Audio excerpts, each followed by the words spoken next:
여름 휴가. 킹씨네 아이들이 부모님이랑 바닷가로 휴가를 떠났어.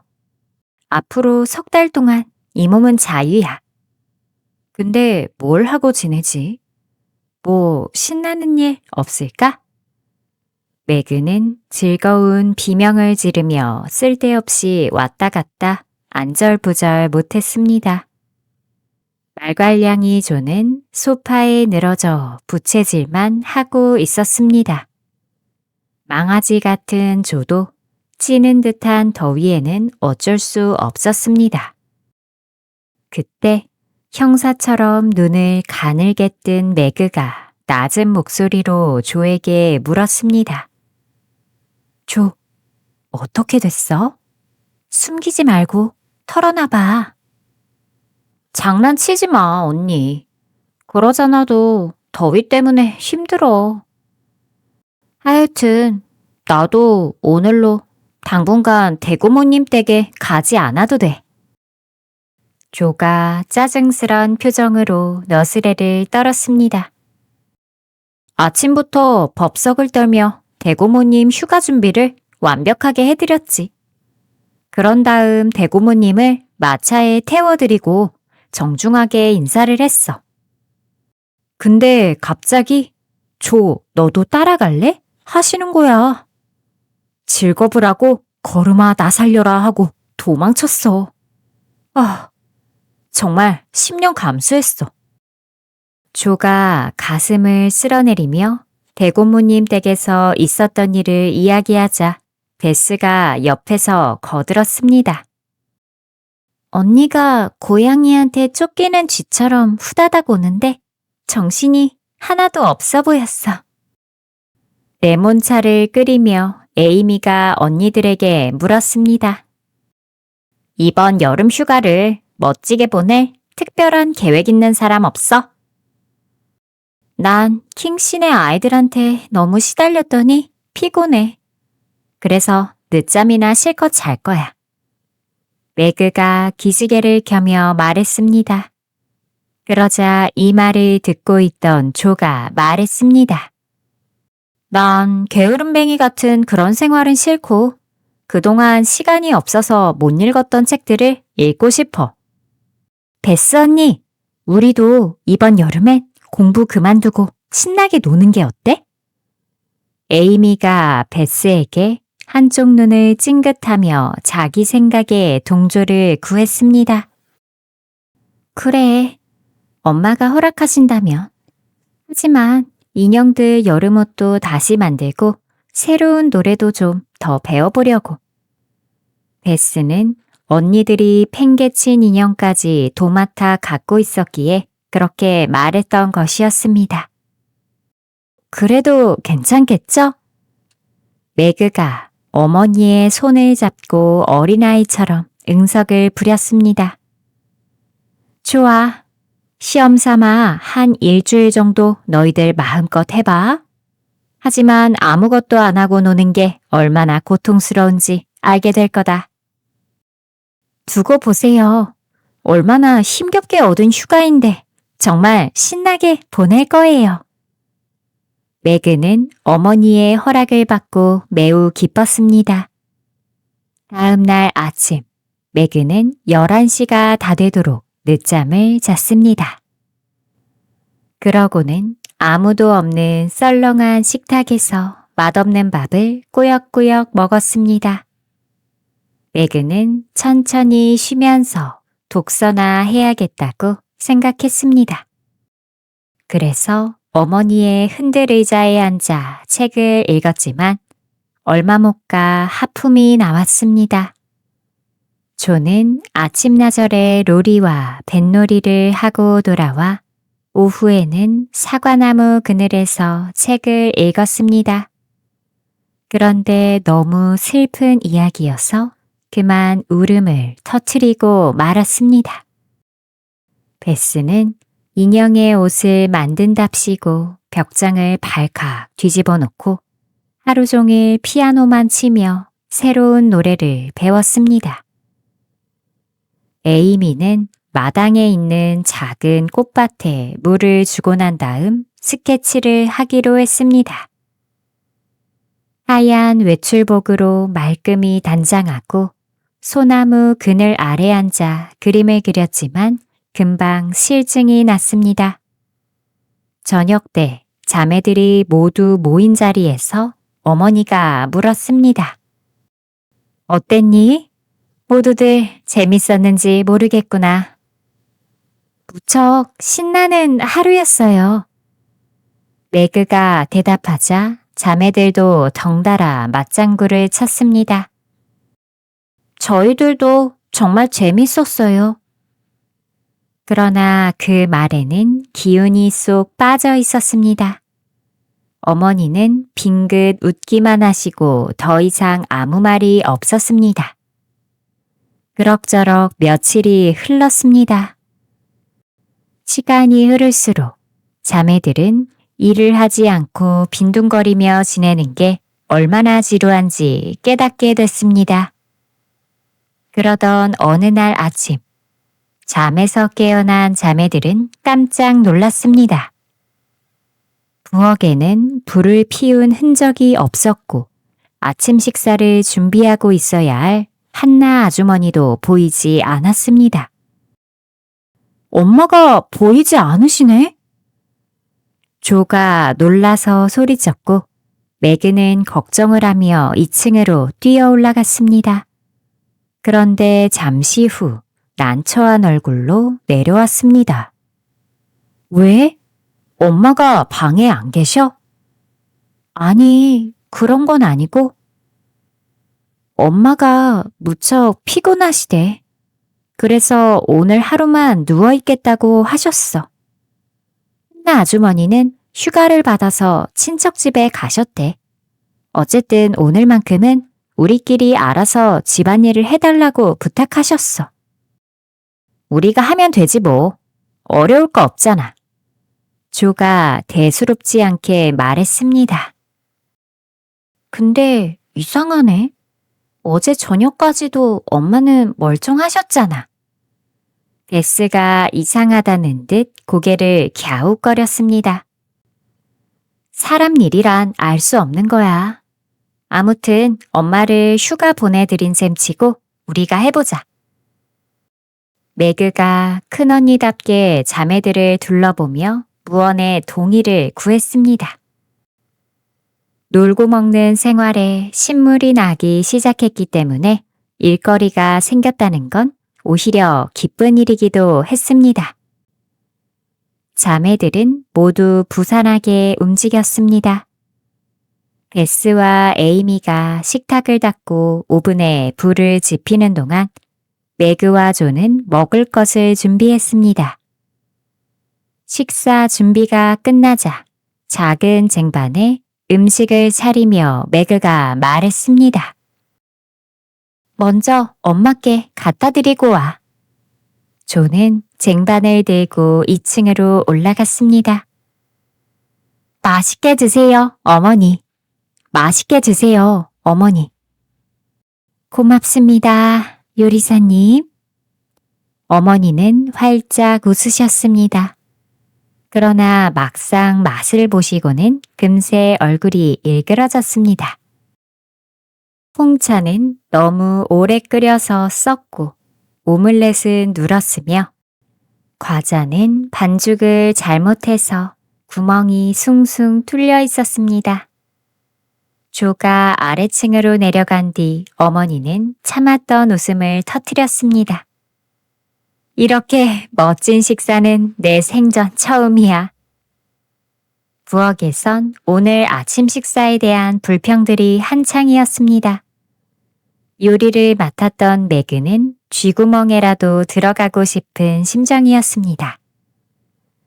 잠시 밖에 나갔다 돌아온 조가 점심 식사 준비를 자청하고 나섰습니다. 언니, 점심 식사에 로리를 초대하기로 했어. 오늘 점심 준비는 내가 할게.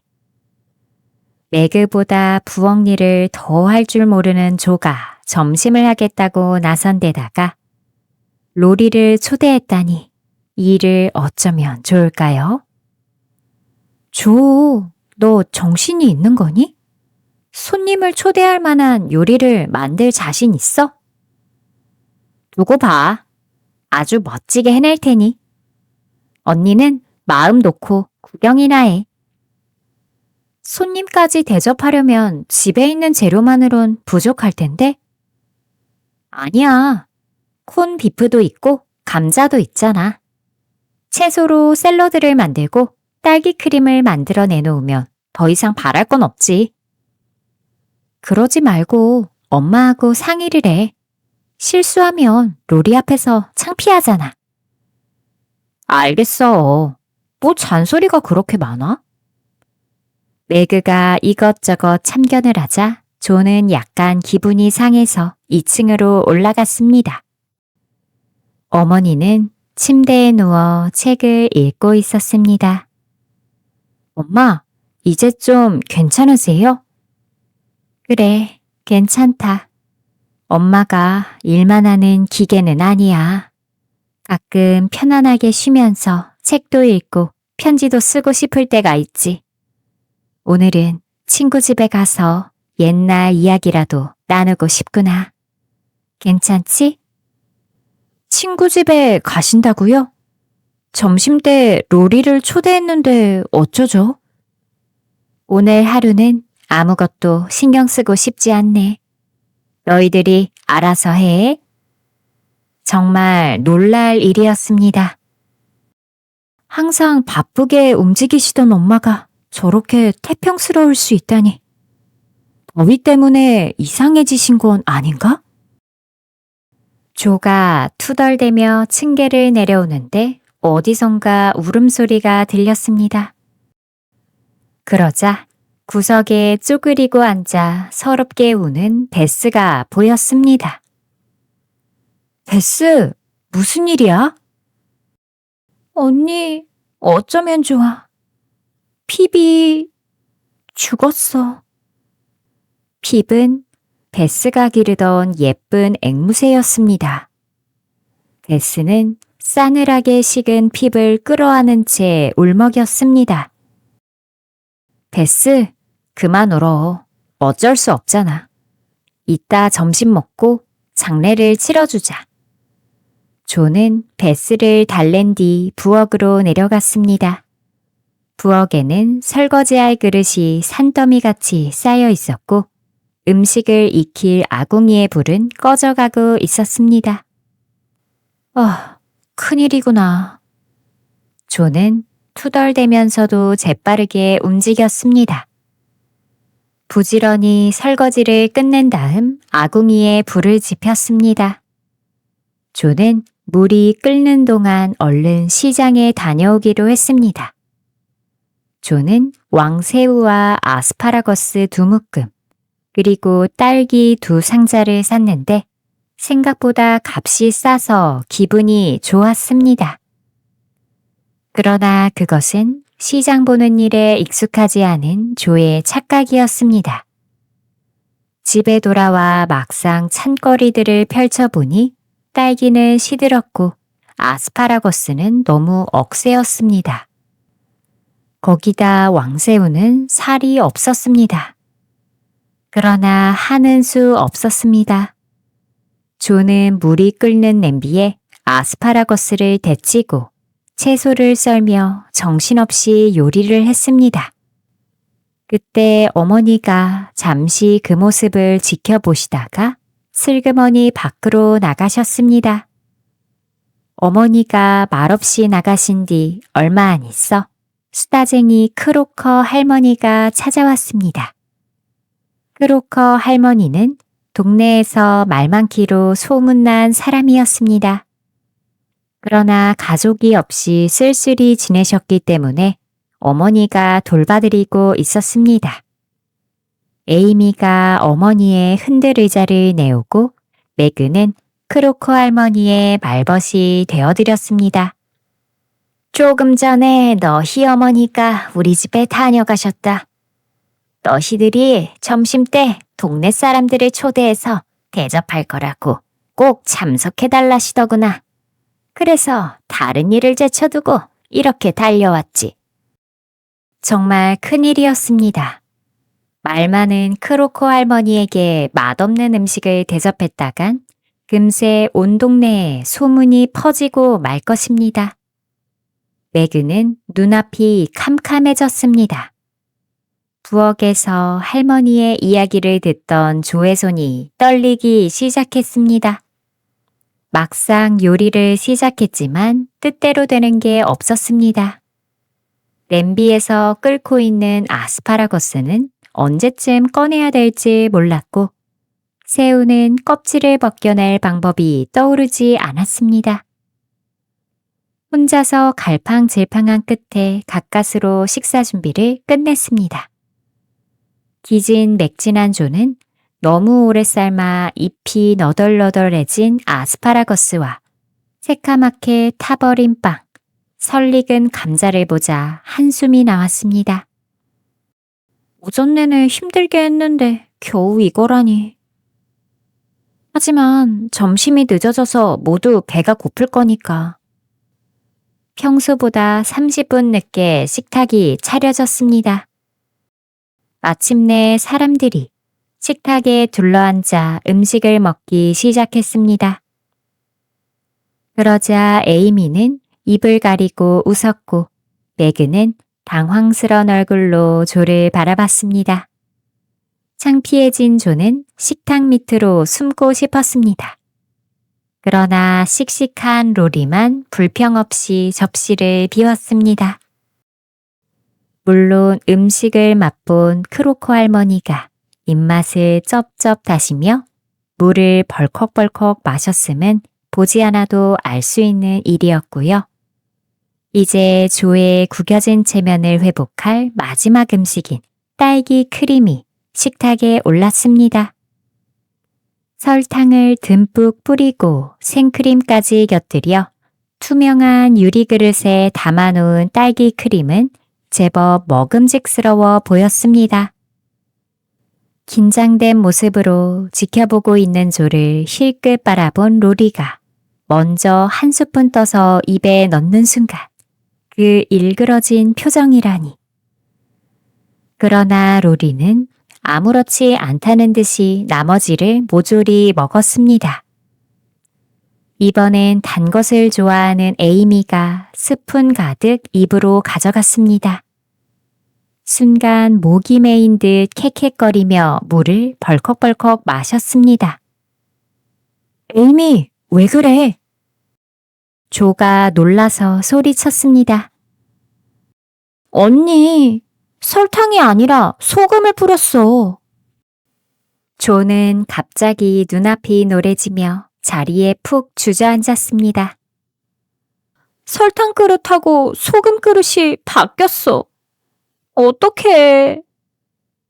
그렇게 말하는 조의 표정이 얼마나 우스꽝스러웠던지 스푼을 들고 머뭇거리던 크로코 할머니와 로리, 다른 자매들 모두가 눈물이 나도록 배꼽을 잡고 웃었습니다.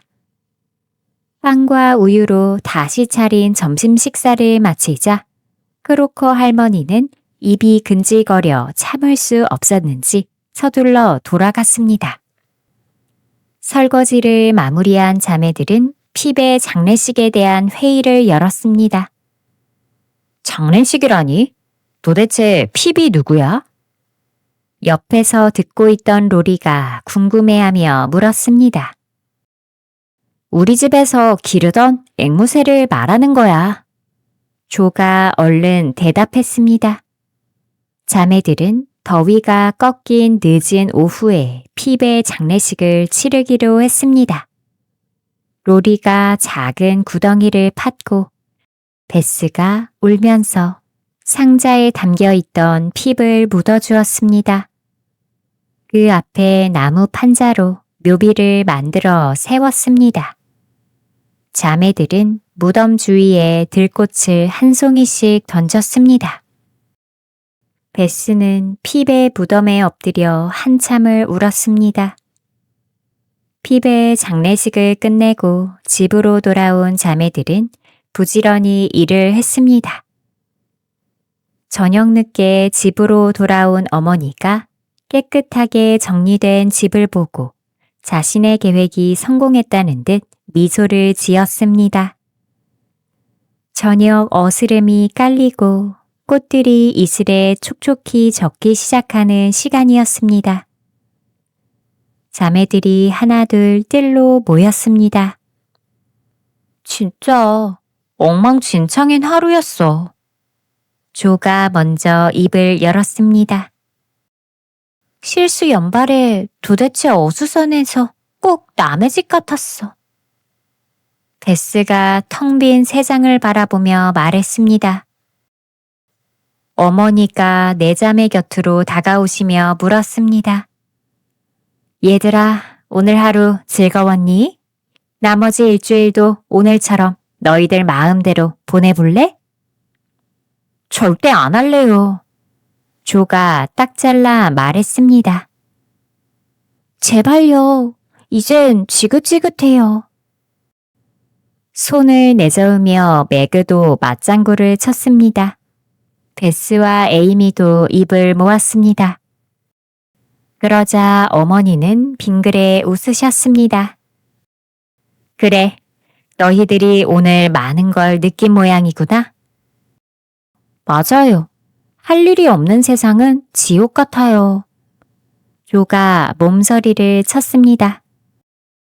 근데 엄마, 오늘 일은 엄마가 꾸미신 것 같은데 맞나요? 매그가 어머니께 넌지시 물었습니다. 그래, 맞아. 모두가 살기 좋은 세상을 만들려면 각자 자기가 맡은 일을 열심히 해야 한다는 걸 너희들 스스로 깨닫게 하고 싶었어. 일을 한다는 게 얼마나 소중한지 이제 알겠니?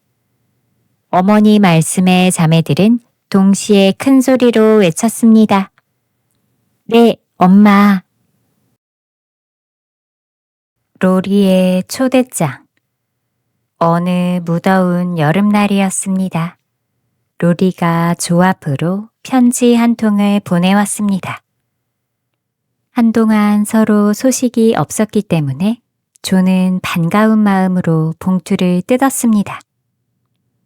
조, 그동안 잘 지냈니? 내일 우리 집에 영국 친구들이 놀러 올 거야. 그 친구들이랑 재밌게 보낼 계획들을 짰어. 날씨가 좋으면 너희 자매들이랑 같이 어울려서 롱메로우에 갔으면 해. 모닥불을 피워서 인디언처럼 고기도 구워 먹고 크로켓도 하면서 즐겁게 놀 생각이야. 어때? 생각만 해도 근사하지 않니? 이 무더운 여름날을 시원하게 보내고 싶다면 한 사람도 빠지지 말고 와주길 바래. 참, 베스도 꼭 왔으면 좋겠어. 여러 사람들과 어울리면 수줍음 많은 성격을 고치는데도 도움이 될 거야. 그리고 우리 가정교사이신 브루크 선생님도 보호자로 따라가실 거야. 준비는 우리 집에서 다 할 거고. 그러니 아무 부담 없이 와줬으면 좋겠어. 이만 줄일게. 로리 로렌스. 와, 신난다. 편지를 다 읽은 조가 소리치며 펄쩍펄쩍 뛰었습니다. 하지만 조, 낯선 사람들과 어울리는 게 쉬운 일은 아니잖아. 그 영국 친구들이 어떤 사람들인지 우린 전혀 모르는 데다 서먹서먹하기도 할 테고. 걱정스런 표정으로 매그가 한마디 했습니다. 로리의 영국 친구들은 나도 자세히 몰라. 하지만 새 친구들을 사귀는 건 신나는 일이잖아. 난 벌써 가슴이 설레는데. 베스, 너도 갈 거지? 남자아이들이 귀찮게 굴지만 않으면 나도 가고 싶어. 걱정 마. 널 귀찮게 하는 녀석은 정의의 여기사 조가 가만두지 않을 테니. 다음 날은 소풍 가기에 좋은 날씨였습니다. 잠들어 있는 자매들의 방창으로 눈부신 햇살이 비추었습니다. 가장 먼저 잠에서 깬 조가 창문에 비친 햇님이 하늘 높이 떠 있는 걸 보고 벌떡 일어났습니다. 늦었다. 잠든 에이미를 흔들어 깨우며 조가 소리쳤습니다. 아니, 에이미, 이게 무슨 짓이야? 에이미는 자기 코가 낮다고 늘상 불평을 해왔습니다. 그런데 낯선 영국 친구들을 만날 생각을 하니 더욱 걱정스러웠던 것입니다. 그래서 코를 조금이라도 높이려고 잠자는 동안 빨래 집게로 코를 집어넣었습니다. 조의 고함 소리에 다른 자매들도 화들짝 놀라 잠에서 깨었습니다. 자매들은 빨래 집게를 코에 붙인 채 허둥대는 에이미를 보고 마구 웃었습니다. 가장 먼저 준비를 마친 베스가 창 너머로 옆집을 살피고는 상황을 자세히 전했습니다. 와, 로리 정말 멋지다. 해군 복장을 하고 있어. 할아버지도 나오셨네. 날씨가 어떨까 하늘을 쳐다보고 계셔. 할아버지는 같이 안 가시나? 매그 언니, 이리 와봐. 저 사람 모파트 씨 아니야? 셀리하고 네드도 왔네. 드디어 마차가 도착했다. 키가 큰 아가씨 한 명이 먼저 내리고 꼬마 여자애 하나와 남자애 둘. 쟤네들이 쌍둥이인가 봐. 한 명은 다리를 저네. 목발을 짚고 있어. 우리도 빨리 가자. 우리가 가장 늦겠어. 정말이구나. 셀리하고 네드도 왔네. 매그가 창문으로 다가와 셀리와 네드를 보고는 펄쩍펄쩍 뛰었습니다. 조가 로리에게 받은 챙이 넓은 모자를 쓰는 걸 보고 매그는 탐탁지 않은 기색이었습니다. 조, 너 그 모자 쓰고 갈 거니?